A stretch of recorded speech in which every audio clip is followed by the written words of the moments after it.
And Amarnath యాత్రలో ఇంకొక major challenge ఏంటంటే అక్కడ ఎలాంటి విపత్తులు సంభవించినా సరే అక్కడ ప్రయాణికులకి యాత్రికులకి ఇబ్బంది పడకుండా మెడికల్ ఫెసిలిటీస్ కానీ, మెడికల్ పర్సనల్ కానీ, డ్రెస్సింగ్ స్టేషన్స్ కానీ, ముఖ్యంగా 100 బెడ్ హాస్పిటల్, ఆక్సిజన్ బూత్స్ ఇవన్నీ కూడా అక్కడ తీసుకొచ్చారనమాట. 2 lakh లీటర్స్ ఆఫ్ ఆక్సిజన్ కూడా రెడీ చేశారు.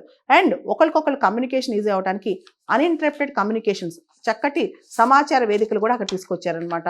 అండ్ ఏది జరిగినా, ఎలాంటి విపత్తు వచ్చినా సరే క్విక్ రెస్పాన్స్ టీమ్స్ కానీ, 10 సిటీస్ వాటర్ పాయింట్స్ ఇవన్నీ కూడా పెట్టారనమాట.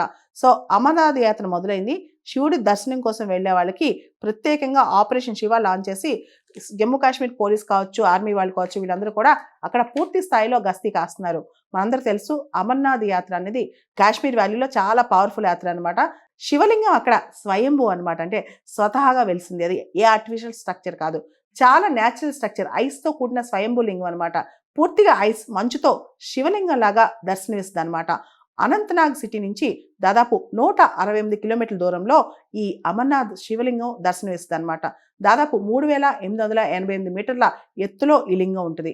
దీనికి పెహల్గాం రూట్ నుంచి మరియు బాల్తాల్ రూట్స్ నుంచి 2 దారుల నుంచి వెళ్తారు. ఈ 2 దారులు ప్రమాదకరమే కాబట్టి ఆపరేషన్ శివ లాంచ్ చేసి అమర్నాథ్ యాత్రికులకి ఇక్కడ సేఫ్టీ ప్రొవైడ్ చేస్తున్నారు.